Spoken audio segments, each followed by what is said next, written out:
Did you notice in GTA San Andreas, when CJ arrived in Los Santos because of his mother's death, we had to take him to his old home? The problem is, when you get there and enter the house, the person inside is Big Smoke himself, who is scared of CJ's return. You must remember the biggest traitor in the entire game is Big Smoke.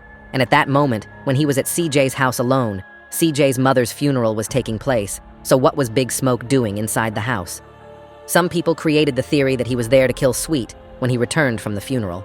But that doesn't make much sense, because if you notice when CJ enters the house, Big Smoke appears with a bat in his hands, so it wouldn't make sense for him to try and kill Sweet with a bat. But in fact, he had a gun, and he was still armed at that moment. As we can see a while later at the funeral when the Ballas show up, he pulled out his gun. Furthermore, Sweet was also armed and could have killed Big Smoke easily. Not to mention, Sweet has his own house, and it would be smarter to wait at Sweet's own house than his mother's.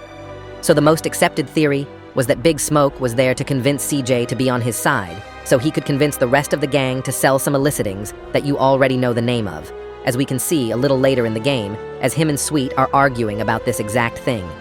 So his plan was to be the closest to CJ when he got back, so he could manipulate the rest of the gang. Please subscribe for more.